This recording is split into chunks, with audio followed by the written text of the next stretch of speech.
Alô, amigos, bem-vindos ao Gente que Fala, de meio-dia a 1 pela rádio Trianon, AM 740 São Paulo, Rádio Universal, AM 810 Santos, AltV, www.altv.com.br, com reapresentação 6 horas da tarde. Estamos também na TV Guarulhos, 11h30 da noite, TV Guarulhos, canal 20 UHF, canal 3, NET Guarulhos. Nosso site www.gentequefala.com.br, nossa página Facebook/programa Gente que Fala, e fique por dentro de tudo. Participando desta edição de Gente que Fala, químico Sirenini Augusto. Prazer tê-lo aqui, Sirenini. Prazer, Zancopé. Muito obrigado pelo convite. Você é consultor, diretor da, me ajuda, Poliuretano. CA Poliuretanos.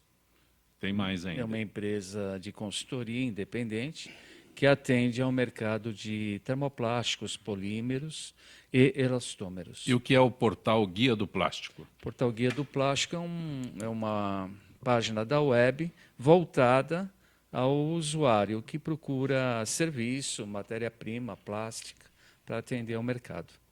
Também conosco o físico Paulo Roberto da Conceição. Paulo, prazer tê-lo aqui. Foi um prazer, é todo meu, e obrigado mais uma vez por esse convite. E agradeço à produção, o Fausto, Zenilda, Ayala e ao Zancopé por a participação. Ativista ambiental, Dr. Nelson Nisenbaum. Pronunciei corretamente, Dr. Nelson? Perfeitamente, agradeço muito o convite, muito honroso estar aqui com vocês e com toda a sua prestigiosa audiência. O senhor é da Faculdade de Ciências Médicas da Santa Casa de São Paulo. Sim, me formei lá em 84 e lecionei lá por 6 anos. Qual é a relação de médico e ambientalista? Total, né? A nossa saúde, ela sofre influência 25 horas por dia das forças ambientais, é um determinante fundamental da saúde pessoal e pública. Hoje é o Dia do Meio Ambiente, correto? Hoje é dia 5 de junho, Dia do Meio Ambiente. Certo. Antes que a gente entre na pauta direto, eu gostaria que os senhores pudessem esclarecer o que seria o Dia do Meio Ambiente no Brasil. Existe? Paulo, existe? Não, não existe. Sim, Não sim. existe. Você entendeu a pergunta? Não existe. Não existe. Nós temos aquelas pessoas que fazemos parte e que lutamos pelo meio ambiente, né? Pela sustentabilidade, pela conservação, pela melhoria da qualidade de vida do ser humano. Um pouco egoísta, porque o meio ambiente não pertence só ao ser humano, mas a nossa luta é nesse sentido. Sirenini, Dia Mundial do Meio Ambiente. No meu ver, Dia Mundial deveria ser, do Meio Ambiente deveria ser todos os dias. O que acontece é que o homem está estragando tanto o lar dele, que é o meio ambiente, que a gente chama de meio ambiente, que quando começa a sentir escassez disso aí, ele acaba criando recursos para tratar dessa deficiência que ele gerou, né? Então, ele está destruindo o meio ambiente, começa a criar Dia Mundial do Meio Ambiente. Eu acho isso muito errado. Nós temos que ter consciência de que meio ambiente nós devemos tratar nas nossas obrigações diárias. E não definir um dia como Dia da Mãe, Dia do Pai, que também não é um dia, todo dia, né? Doutor Nelson, agora eu retorno à pergunta original. Né? Médico e ambientalista. Sim. No Dia Mundial do Meio Ambiente. Eu quero a tua análise sobre o quadro do Brasil. Eu fico procurando, né? Porque eu fico tentando me informar. O Brasil participa de um simpósio aqui, um simpósio ali, dita regras, né? Não cumpre. Então, é isso que eu estou querendo entender no Dia do Meio Ambiente. Eu penso que o Brasil está muito atrasado, o brasileiro médio está muito atrasado na compreensão da gravidade que a gente tem hoje da situação ambiental, tanto no plano mundial como no plano nacional, e especialmente no plano das regiões metropolitanas. Acho que São Paulo é um exemplo disso, onde a ocupação urbana ela devastou a natureza, ela enterrou rios, ela poluiu a atmosfera, ela criou uma série de novos ambientes com microclimas e com, enfim, toda espécie de variante destrutiva em relação ao ambiente. E penso que, acho que talvez no final da década de 80, começo da década de 90, se formou o Partido Verde, que foi o primeiro partido político a tentar abraçar essa causa, mas, infelizmente, ele não foi um partido que tomou a dimensão que eu acho que deveria ter tomado na questão do desenvolvimento nacional. E eu acho que existe hoje uma pauta mais do que fundamental para o povo brasileiro e para a América Latina, por que não dizer, que é a questão da Amazônia, né? Nós passamos por um ciclo de redução da destruição da Amazônia durante talvez os primeiros 8 ou 10, os primeiros 2 governos do Partido dos Trabalhadores, mas estamos assistindo agora um recrudescimento do desmatamento da Amazônia, das queimadas, e isso, a Amazônia, a gente devia tratar como prioridade zero para o nosso país, por todas as questões envolvidas, tanto ambientais como na questão do patrimônio genético e patrimônio de biodiversidade. O quadro que o senhor traça de São Paulo, eu me lembrei, talvez só o Paulo tenha condições de recordar isso, mas São Paulo era a terra da garoa. Exato. Hoje, nessas mudanças todas, aquele quadro de terra da garoa, aquela Não garoa existe que vinha mais, da Serra do Mar e batia ali no Chapadão da Paulista, O acabou. fenômeno, né, de mudanças climáticas e a própria construção da cidade, né?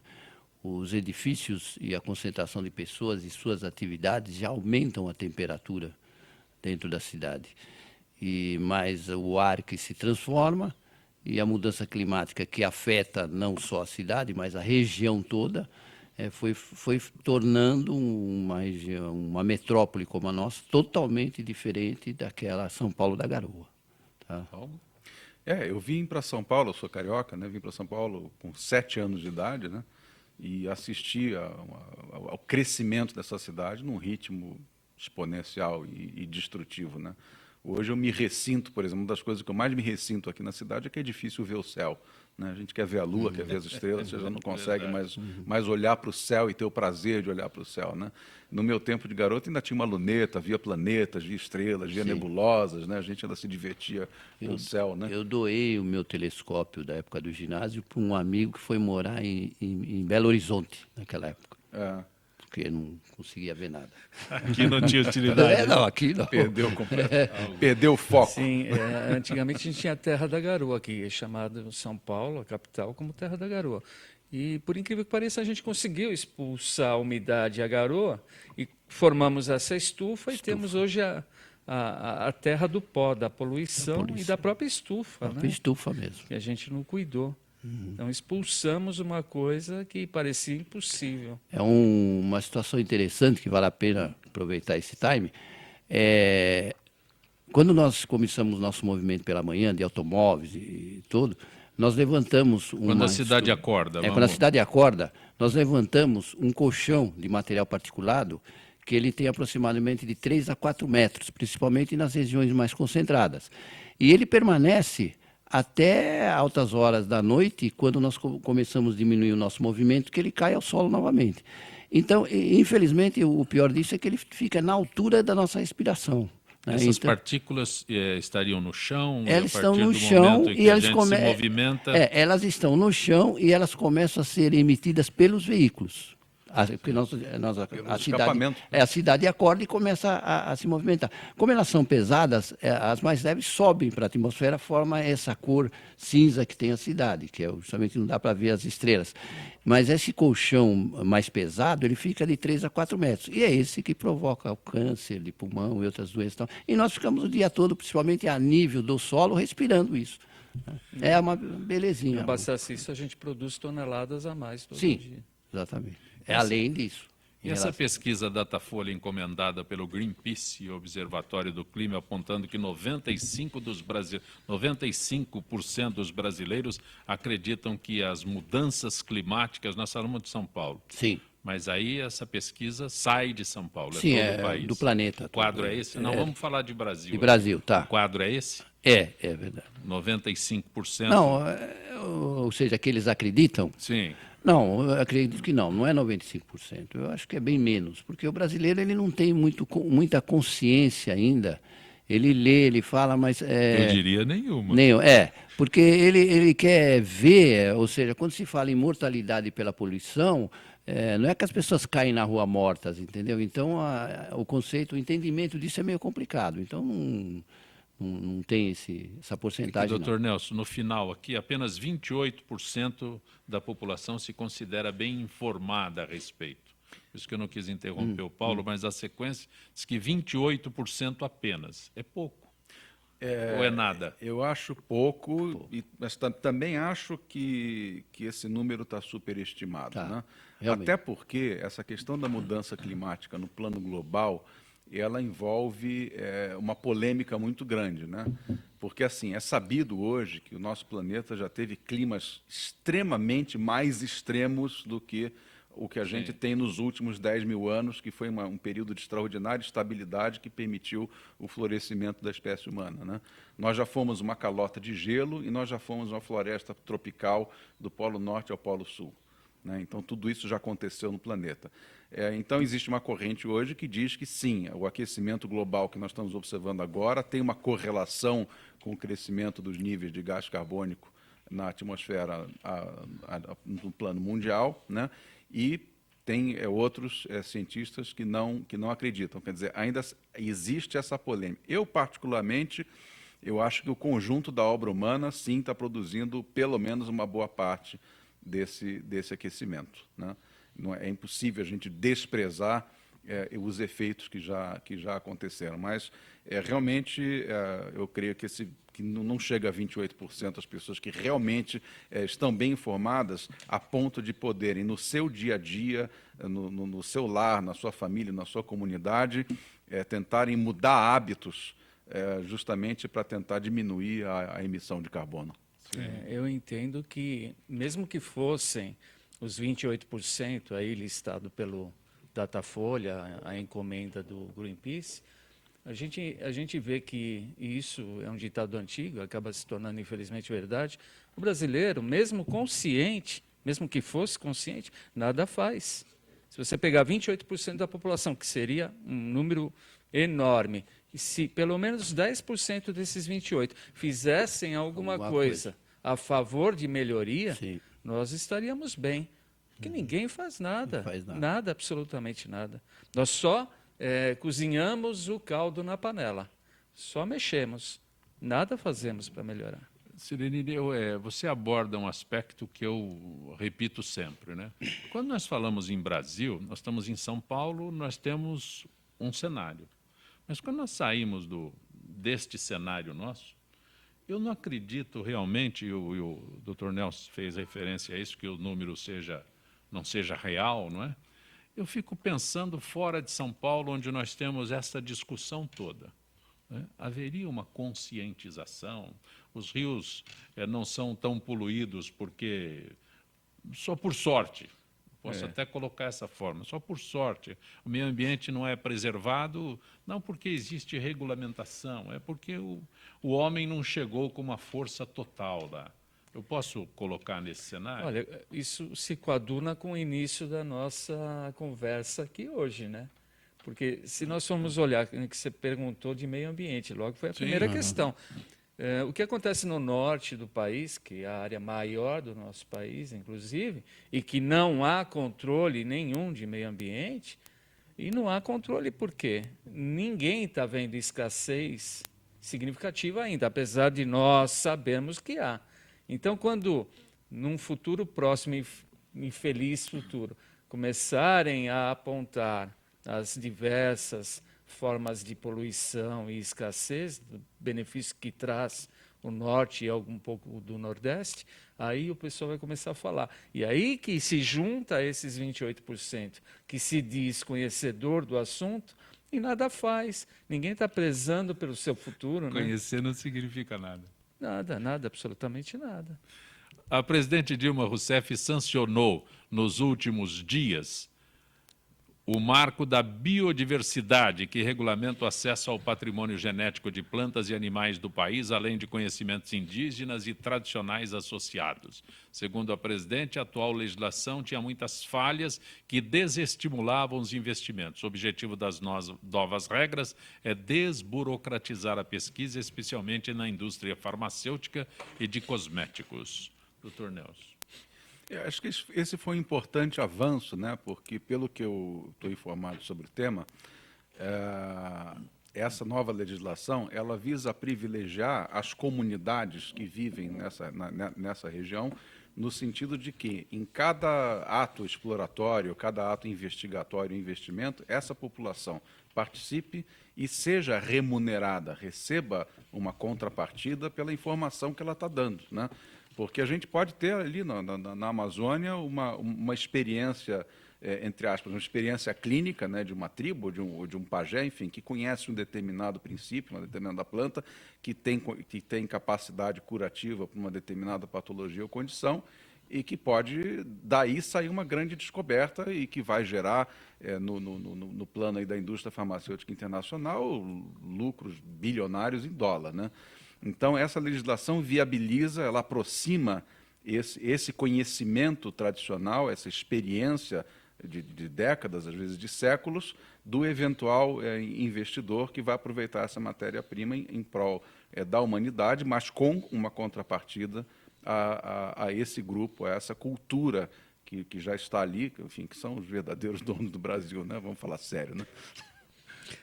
Eu penso que a lei da biodiversidade, da matéria-prima, na qual a gente acaba descobrindo coisas que fazem bem para nós, ou maquiagem, ou medicamentos, fármacos e tal, a lei em si, no meu entendimento, ela não resolve o problema. O buraco é mais embaixo. Nós temos diversas leis nesse país e nenhuma delas Lei não falta. se faz fazer.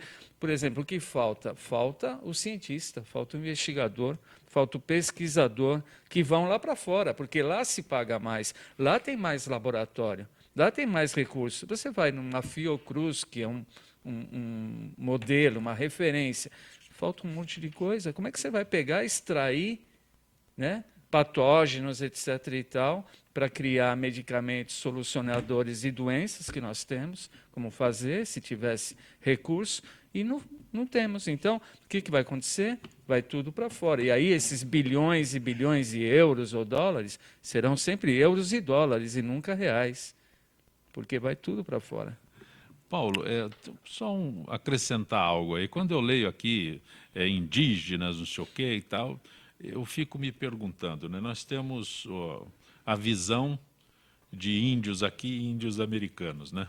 Mas Sim. nós estamos mais para índio mexicano, índio Claro. colombiano, do que os índios que realmente nos Estados Unidos têm uma legislação específica, o Estado exerce aquela legislação. Aqui Sim. é só no papel, Só não no sai papel. disso. Então, eu no fico... papel. O Nini falou sobre, né, o avanço dessas culturas, né? Mas eu não vejo, eu fico me questionando e me batendo sempre. Aí, povos indígenas, que são povos indígenas no Brasil? Só no papel mesmo. Só no papel. Em relação a essa regulamentação, eu concordo com o Silenini no sentido de que nós não temos estrutura para fazer essa pesquisa, né? E aí o que acontece? Saindo dos grandes centros, a floresta é de ninguém.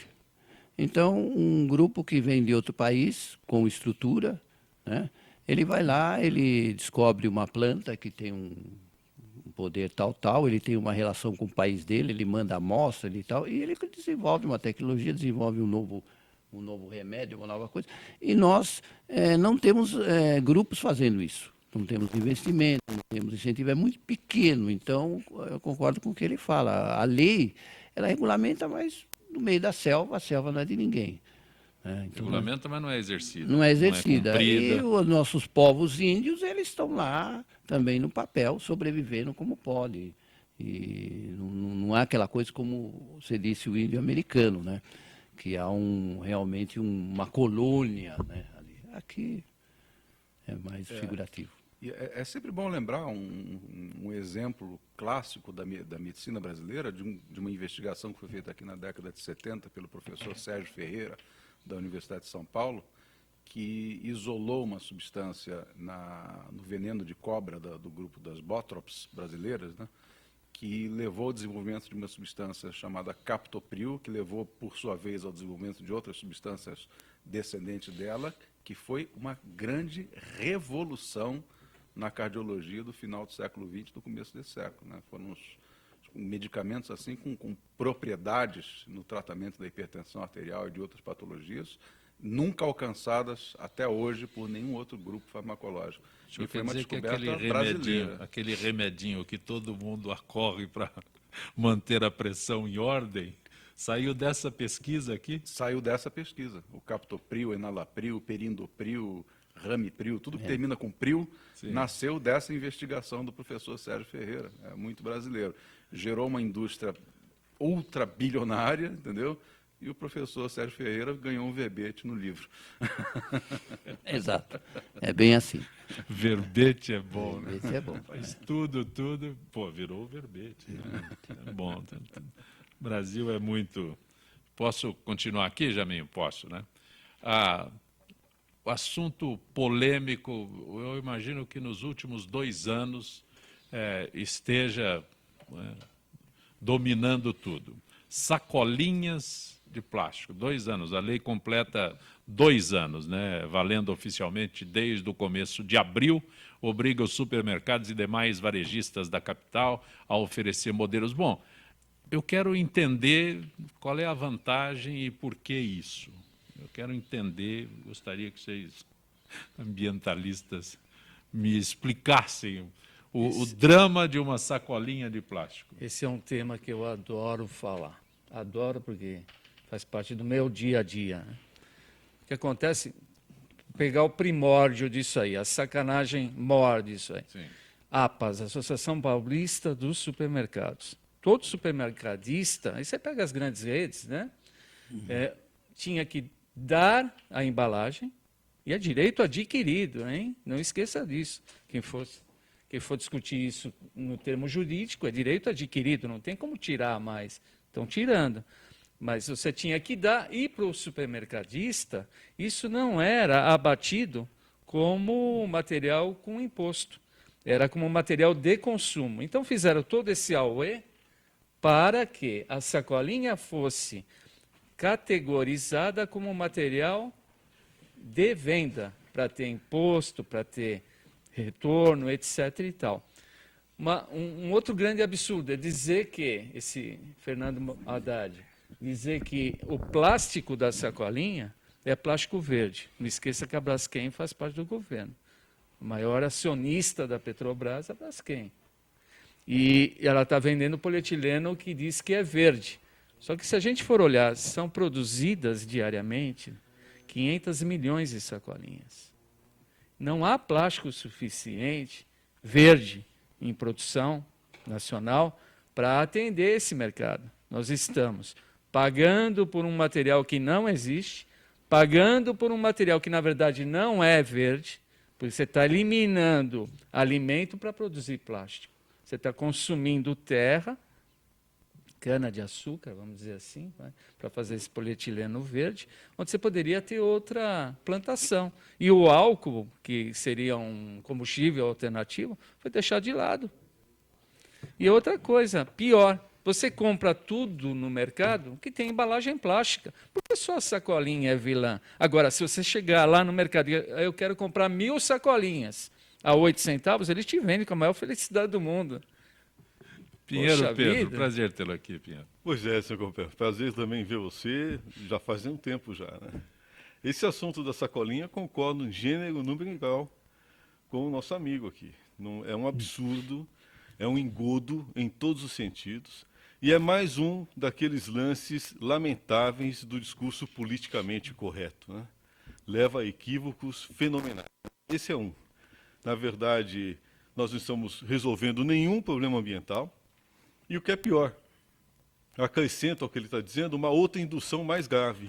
Os supermercados estão se livrando da sua obrigação de reciclar as caixas de papelão, que deveriam ser direcionadas à reciclagem, e agora são direcionadas ao consumidor, que faz uso delas para poder levar grandes compras para casa, e despeja o que poderia ser reciclado no aterro sanitário. Né? E o que é pior, ainda coloca material, comida, em caixas que são contaminadas. Urina de rato, sujeira, tudo. Tudo. Inseto. Paulo, doutor Nelson. Realmente foge um pouco isso da minha visão, porque a parte política é muito intensa, é muita sacanagem, como a gente diz, né? Você é físico. Então, eu vejo da forma que nós teríamos que ter uma embalagem saudável, né, e tal. E como o Pinheiro falou, todos os produtos têm embalagem plástica, então temos que revisar tudo isso aí, né? Tem problema, a caixa de papelão polui, ela tem infecção. Só para ficar o pacote de arroz, o pacote de feijão, Então, as embalagens PET. exatamente. Então é muito difícil. É um balaio de gato, digamos, isso aí, né? Realmente. Doutor Nelson. Eu acho que esse assunto ele depende extremamente do comportamento do cidadão, né? Cada um de nós devia ter isso como preocupação diária e levar as sacolas reaproveitáveis de pano ou de plástico mais durável, de modo que você possa usar 20, 30 vezes aquela sacola para fazer compras e esquecer dessa coisa da sacolinha plástica, né? Agora, nós temos um outro problema hoje, um outro hábito que foi criado, que está aumentando. Eu não sei exatamente a dimensão desse problema, né, mas acredito que tem aumentado tremendamente. Após a legislação que obriga o cidadão a recolher as fezes dos seus animais domésticos, né, agora o que a gente vê? O indivíduo sai com o cachorro para passear e, pelo menos a cada passeio, 2 ou 3 sacolinhas embrulham as fezes do animal e são jogadas no lixo, né?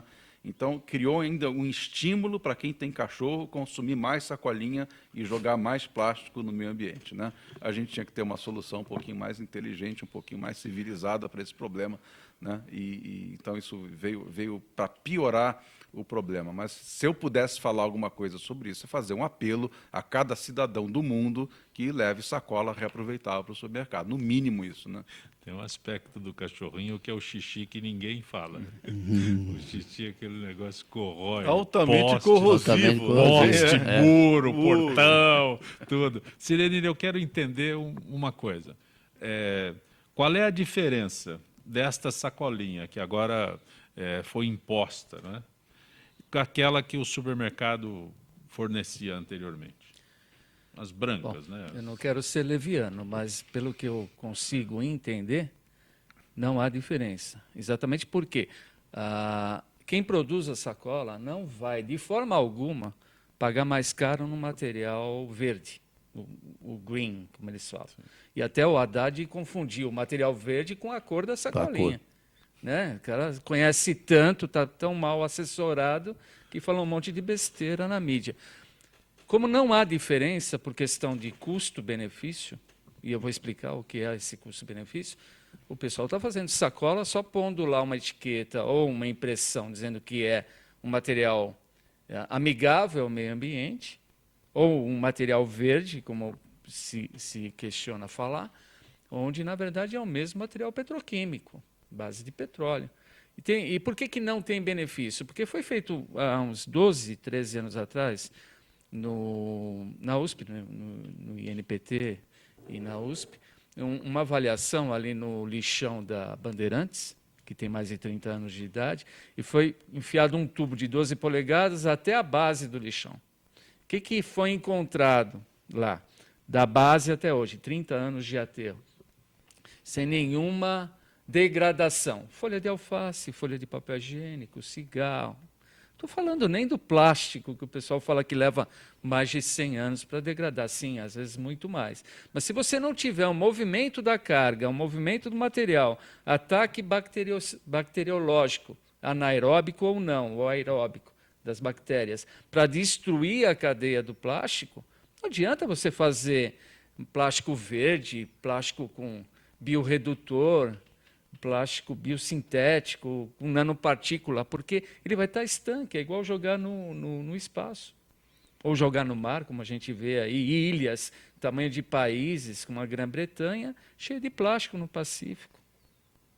Perfeito. Você está acompanhando Gente que Fala pela Rádio Trianon, AM 740 São Paulo, Rádio Universal, AM 810 Santos, AltV, www.altv.com.br e também TV Guarulhos, 11h30 da noite. Retornaremos em instantes.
Eu sou o jornalista Patrício Bentes, que apresento às sextas-feiras, às 16 horas, o programa Visão Plural. Um programa que não aborda assuntos que todas as televisões falam. Nós fugimos da mesmice. Você pode nos assistir só aqui, na TV da internet.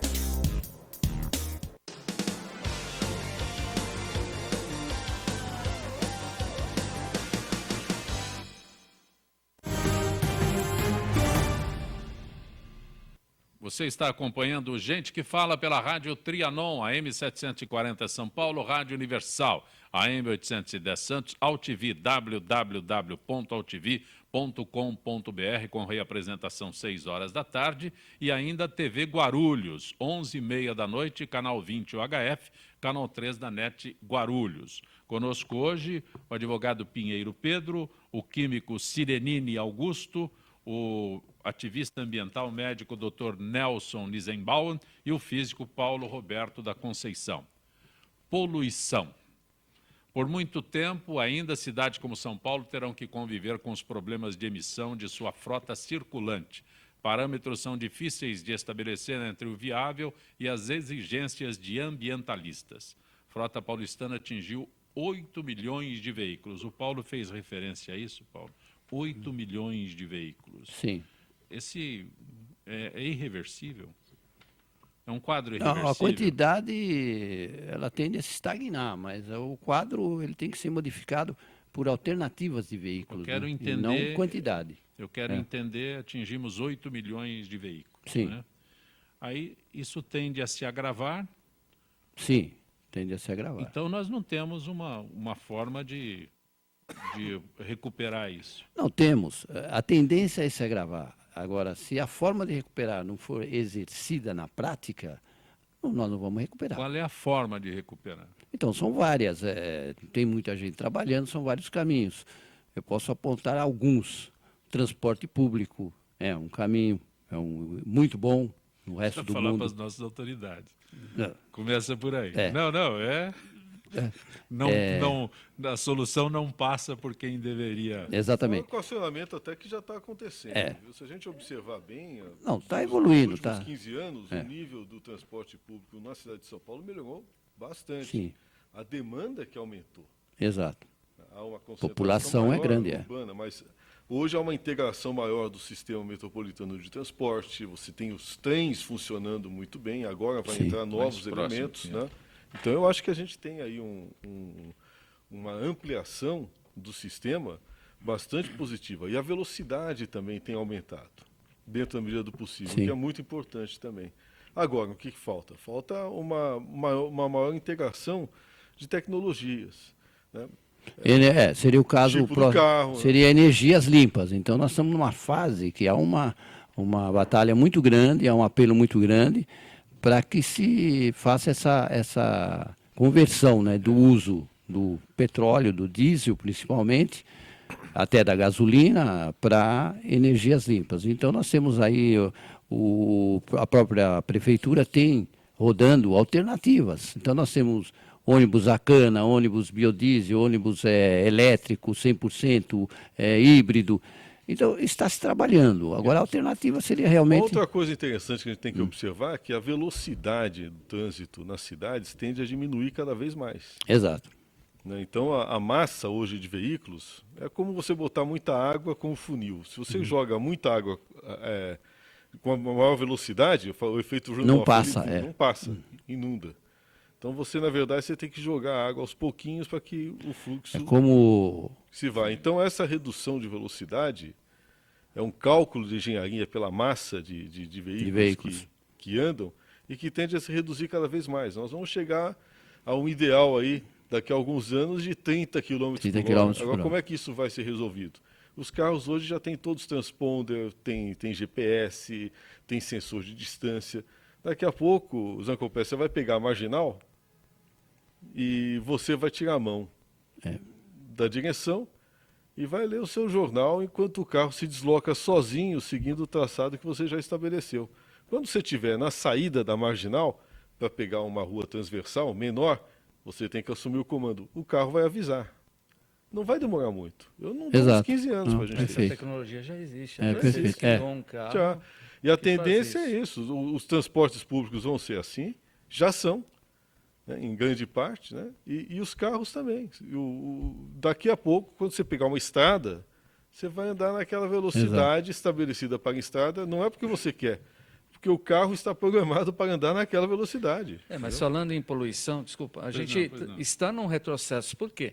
Antigamente, os carros não podiam andar, teoricamente, a mais que 80 por hora. Não tinha tecnologia para segurar, frenar um carro a mais que 80 por hora. Pega um Fusquinha e vai frear ele a 80 por hora. Hoje você tem tecnologia, porém, o que a gente está vendo aqui em São Paulo, por exemplo, a cada semana a prefeitura edita uma nova regra para você reduzir a velocidade no pavimento.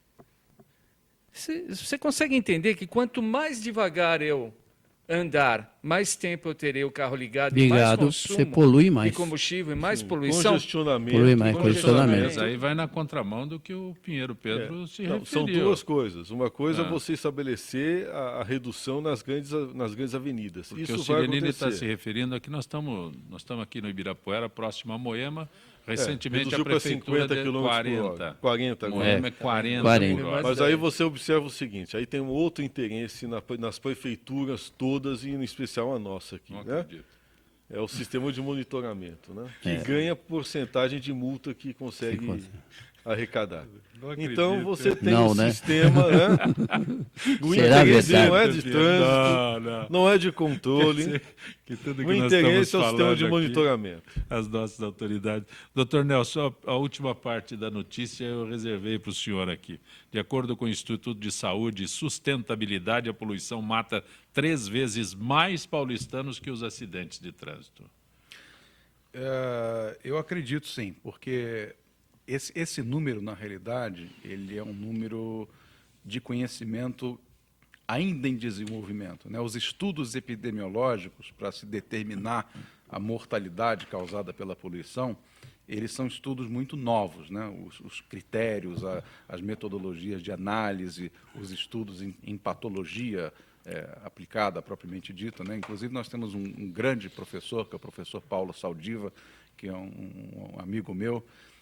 Ele trabalha muito nessa área e ele é bastante enfático nessa questão. Realmente, hoje a gente sabe que a poluição realmente mata muito mais do que a gente imaginava, e isso hoje já consegue ser medido. Em dias que a gente tem uma poluição pior, uma qualidade atmosférica pior, as estatísticas de acidente vascular cerebral e de infarto agudo do miocárdio aumentam, né? Então, esse número aqui mata mais paulistano do que os acidentes de trânsito. Eu não sei se esses números se referem ao município de São Paulo, a Grande São Paulo. Região metropolitana. Região Sempre metropolitana, né? Eu estou achando estranho. Acho que a gente tem muito acidente, muita morte, principalmente de motoqueiro. Não sei se os motoqueiros entraram aqui nesse cálculo, porque Acidente o motoqueiro de trânsito, está sim. morrendo com um mosquito. aqui o aqui índice na Grande do São Paulo. Saldiva está em torno de 20 e poucas pessoas por dia. Mas É aí grande, é alto. No início do programa, Paulo, eu perguntei sobre o meio ambiente. Sim. E você escreveu São Paulo, né? Sim. São Paulo começa a se mexer às 7 horas da manhã, né? Então tem a elevação de uma camada. De particulados, material Isso. particular. Aí aqui a notícia diz que a poluição mata. Eu fico perguntando a conscientização das pessoas para entender. Nunca vi um laudo, fulano morreu de poluição. É como eu falei, a pessoa não cai morta. Sim, Esse sim. é o... Né? Sim. Não tem o impacto. O doutor Nelson mas- agora deu um outro cenário. Por exemplo, a doença arteriosclerótica coronariana é uma doença que leva talvez 2, 3 décadas até ela, vamos dizer, entre aspas, amadurecer a ponto de causar uma morte, né?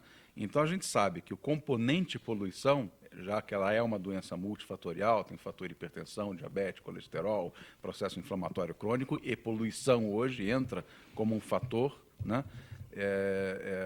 Ele é um fator, como eu disse, recentemente reconhecido, né? Então, a gente realmente, como ele falou, a gente não vê o indivíduo morrer porque teve contato com a poluição hoje, né? É um processo contínuo, né? Então, na medida em que nós, moradores da grande cidade, estamos expostos continuamente, né, vão se formando milhares de candidatos a morrer daqui a tanto tempo O índice de por essa contaminação causa. Ou em seja, São Paulo é muito grande. É muito grande. E as doenças são ambientais. Você tem várias formas de doenças. Até o doutor sabe, aqui nós estamos diante de uma autoridade esse assunto, né? Mas contaminação atmosférica causa uma série de doenças e agrava outras, né?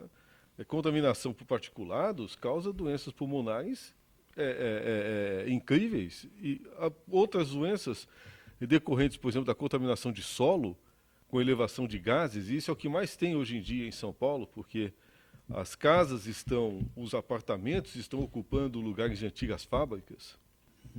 Então a contaminação de solo, somente por cloreto, sobe. Aquilo é inalado durante anos por pessoas e aquilo vai se acumulando e vai causando problemas, transtornos neurológicos. Nós tivemos um problema os mais gravíssimo variados. desse num condomínio aqui na divisa com São Caetano, né? Estivemos também em Mauá, Mauá, é. Mauá, Lá na própria Zona Norte de São USP, lá na Paulo, USP aqui da na região Leste. sul, A em Santa USP da Amaro. É, Zona Zona Leste. Leste. A USP, O Center a USP Norte, Zona onde Leste está tem casos de construído. contaminação por PCB, né, que é um o negócio Center absurdo. Norte, o local onde foi construído o Center Norte. Era um Também aterro, um é. antigo lixão. Era um que foi o lixão. lixão mais famoso de São Paulo. Pois é. Aí Vila construíram Guilherme, né? casas, Lixo, né? Vila a gente Guilherme, né? passava naquela, do lado da Isso, marginal do isso. Tietê, ali do lado do rio Tietê. Tinha não lagoas da lá, né, marginal. nas lagoas. É toda aquela Fora outras extensão ali. questões graves, que é a contaminação por raio eletromagnético, que é uma Também. energia complicada, Sim. tem uma série de estudos, nada ainda de toda Conclusivo, maneira comprovado, mas mas é patente. Linhão. Morar perto de Linhão, o índice de câncer é enorme das pessoas. Escolhe essa que moram população perto que é de linhão, que acho que É. o pessoal não sabe.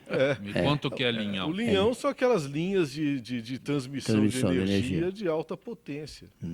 Aquelas torres de energia. Torres de Existem energia. estudos que dizem E os que estudos, você morar embaixo de um linhão ou ao lado é um problema. Você tem um índice de morte por é câncer muito cancerígeno, é altamente cancerígeno. grande. fora a camada de ozônio que você também diminui, né, com a poluição. Dizem Mas que se na um Avenida sujeito. Paulista nós se temos, você- como é que se é, você o pegasse um sujeito do maior século índice de XVII. RF, é isso? É, as antenas de As transmissão. antenas, alta Antenas, frequência, a mesma coisa. Se você pegar um sujeito, que são os eletromagnéticos, né? Isso. Se você pega um sujeito do século XVI, XVII e coloca ele aqui nesse estúdio, eu acho que não dá 15 minutos de sobrevida. Ele morre. Ele morre porque ele é bombardeado por uma série de energias que absolutamente o corpo dele corpo não está dele não preparado tem. para receber. Né? Além de nós estarmos hoje sobrevivendo com uma atmosfera com 30% a mais de gás carbônico do que há 100 anos.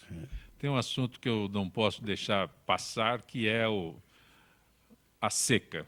Não sei se é a seca, estiagem, como é que eu posso determinar, mas Se você for tucano, é crise hídrica. Estresse hídrico. como é que é? Estresse hídrico. Estresse hídrico, mais bonito ainda. Mais bonito ainda, né? Não tem Esse qua- epidemia, tem surto.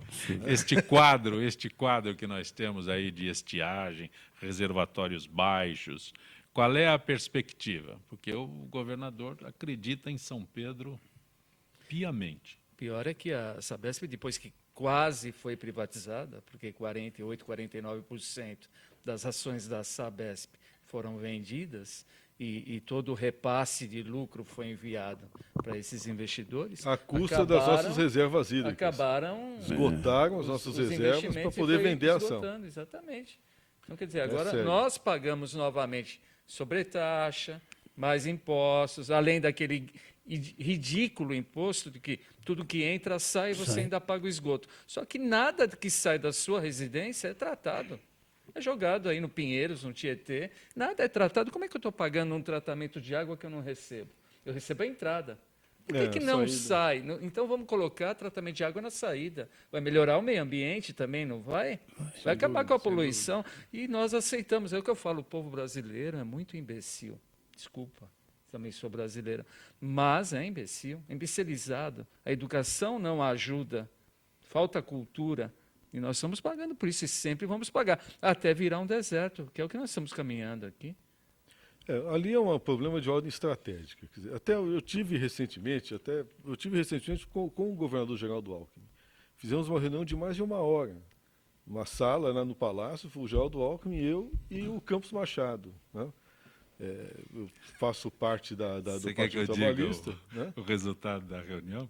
Não, o Eu não resultado... estava lá, quer que eu diga? Não, o resultado foi interessante. Sim. Ele apresentou uma série de medidas, de iniciativas, já estava até com o caderninho pronto, mostrou uma série de iniciativas. Achei fantásticas as iniciativas. Eu acho que das iniciativas que foram apontadas naquele dia, e já faz alguns meses, eu acho que 3 saíram do papel. Um recorde. É um recorde, porque na verdade o que é o grande problema é você pretender e você executar. Já é difícil em qualquer governo do mundo, né? Mas aqui em São Paulo as coisas são mais complicadas ainda. No Brasil já são, mas em São Paulo são mais complicadas. A execução aqui, a vontade política para executar, ela se esvanece a partir da cabeça do dirigente. Ele, eu quero, mas o assessor já fala, bom, mas tem uma série de problemas. O terceiro já faz, o quarto não sai mais, não sai. Perfeito. Então é o governo do papel. Papel e PowerPoint funciona com uma maravilha, né? Eu acho que a situação hídrica de São Paulo ela tem algumas peculiaridades que são de pouco conhecimento da população geral. Primeiro, essa crise estava anunciada há mais de 10 anos.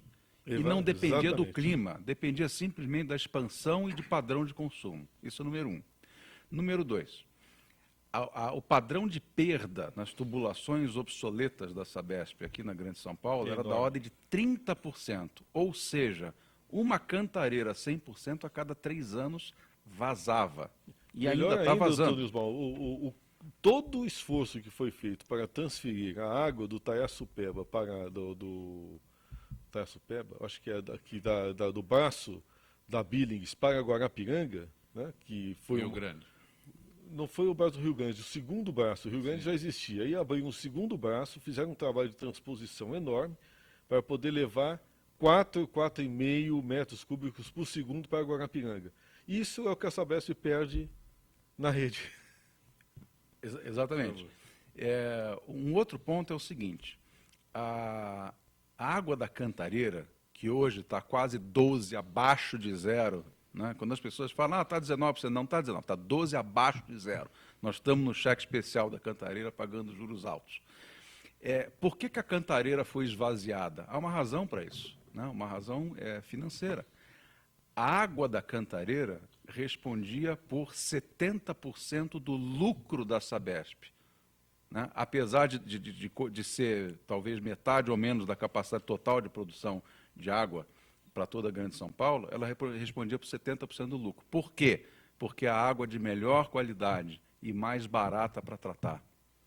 Sim. Então ela foi desgastada para manter a lucratividade para a distribuição de dividendos da Sabesp. Foi exaurida. Foi exaurida. Isso daí não é Isso só foi coisa para a CPI. Isso daí tinha que ter uma ação séria de responsabilidade, porque é muito grave o que aconteceu. Quer dizer, nós vimos o escândalo da Petrobras, o que nós estamos vendo com a Sabesp, e não estou falando em corrupção só, mas principalmente, não estou nem falando em corrupção, estou falando em desastre administrativo, em gestão. Né? O que nós sofremos aqui não tem perdão. Entendeu? É necessário apurar responsabilidades e, o que é pior, medidas políticas graves. No início deste século, São Paulo sofreu grandes inundações na região metropolitana. Várias cidades foram inundadas porque, com excesso de chuva, as barragens tinham que ser abertas e várias cidades foram inundadas. Aí, a grande ideia, olha, isso dá um desgaste político, então eles reduziram todas as barragens, né, dali de Atibaia, daquela região da Atibainha, tudo, reduziram as barragens, né, para que elas não chegassem ao nível, né, não oferecessem risco. Oferecessem risco. Resultado, esta água nos faltou. Né? Não chegou aqui. Exatamente. Eu acho que é um grande desmando político mesmo. Nós temos a questão real do planeta, que são as mudanças climáticas, mas em função da cantareira, eu concordo com os meus colegas, o doutor Nelson e com o Pinheiro Pedro, que desmando, são essas ações de governo má gestão mesmo, sem dúvida. E a dessalinização, então, que não vem? Qualquer lugar do mundo, Califórnia já montou, você precisa começar a fazer uso da vertente oceânica. Nós temos condições de fazer uso da vertência oceânica. Não Sim. fazemos. Quer dizer, é uma grande possibilidade de, aos poucos, você ir reservando 2,5, 3 metros cúbicos por segundo. Você vai enchendo represas com aquilo. E a gente não faz uso porque, infelizmente, se você observar hoje o perfil do governo do Estado de São Paulo nos últimos 30 anos, qual é a grande obra além do anel rodoviário no entorno da região metropolitana? Não É tem a nenhum. grande obra que Nenhuma. não houve, Que né? não Que é a sai. poluição do Tietê, né? Nenhuma, Que já consumiu Sim. bilhões de dólares e até Entendeu? hoje a gente Então, não vê um quer peixe dizer, nadando lá. Nós não temos gente que faz obra, entendeu? Sem obra, sem engenharia, você não vai resolver isso nunca.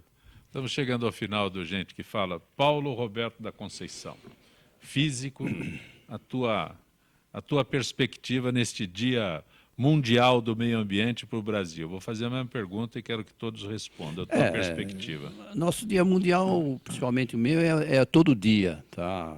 Os projetos que nós temos, a nossa luta, é o nosso trabalho. A perspectiva é de continuar aumentando Muda. essa... Muda. Muda, vai mudar, tem que mudar. Acho que o bem é maior, então... Ou muda ou acaba. Ou ser muda, humano. mas muda sim. Obrigado por ter vindo ao Eu Gente que agradeço Fala. o convite. Dr. Nelson Nisenbaum, o senhor como médico, ativista, onde é que o senhor analisa melhor isso? Eu perguntei no início, qual é a relação? O senhor falou toda, não é? Exatamente. Mas qual é a tua perspectiva nesse Dia Mundial do Meio Ambiente para o Brasil? Olha, eu acho que, por exemplo, uma iniciativa como essa, de fazer um programa voltado a isso, e pedir para que as pessoas que assistirem o programa divulguem, né? Eu acho que a gente discutiu assuntos importantes aqui hoje. Acho que a questão do meio ambiente é um ato fundamentalmente de educação e de cidadania, depende de cada um, é trabalho de formiguinha, cada um tem que cumprir o seu papel no seu ambiente doméstico, no seu ambiente de trabalho, no seu ambiente educativo, no seu bairro, na sua comunidade, na sua cidade, no seu estado, no seu país, né? Nós somos cidadãos de um planeta. O planeta Terra é nossa casa, nós não temos outra. Se a gente não cuidar disso aqui, a gente está perdido. Químico Sirenine Augusto, a tua expectativa. Aproveitando o gancho do Dr. Nelson, que eu achei ótimo, além de divulgar as pessoas, principalmente esses 28% aí mais esclarecidos, que podem replicar a informação, deveria conhecer mais as novas tecnologias, das soluções que nós conhecemos aqui, nós temos, cada um conhece uma série aqui, para que a gente possa ajudar ao meio ambiente. Senão, vai voltar ao que eu falei. Sempre cai nas costas da população e quem vai acabar é a população. Porque o político não acaba, a gente ruim não morre. Grato por ter vindo a Gente que Fala. Obrigado. Pinheiro Pedro, bom tê-lo aqui sempre. Dia Mundial do Meio Ambiente. Bom, eu acho que primeiro a gente precisa despoluir o ambiente político nacional. Isso é mais difícil do que É a o mais poluição do difícil, meio mas é a ambiente. grande tarefa. Quer dizer, nós temos que pensar no meio ambiente humano. Meio ambiente humano, nós precisamos tratar da nossa organização social. Temos que despoluir o ambiente político nacional. Segundo, acabar com a ditadura da caneta. Nós estamos sofrendo um fenômeno da minha área, que é o fenômeno das carreiras jurídicas que dizem não. Estão destruindo qualquer iniciativa política e de plano e de política pública hoje no país. Só dizem não. E reforçar a engenharia nacional. Está na hora da engenharia nacional dizer a que veio no Brasil. Gente que Fala tem na direção-geral o jornalista Fausto Camunha, a diretora de produção Zenilda Salvato, redação Raela Brandão, Pedro Esquiavon, na pauta José Carlos Sicarelli, produção cultural Ricardo Godoy, na rádio Trianon, Benê, Cléo Rodrigues, Neildo Neres, Ricardo Valim, na direção da UTV, Alberto Luchetti, na técnica James Eduardo, Marcelo Fontan, Sérgio Oliveira e Iago Matsumoto. Estaremos de volta segunda-feira, meio-dia. Gratos, até lá.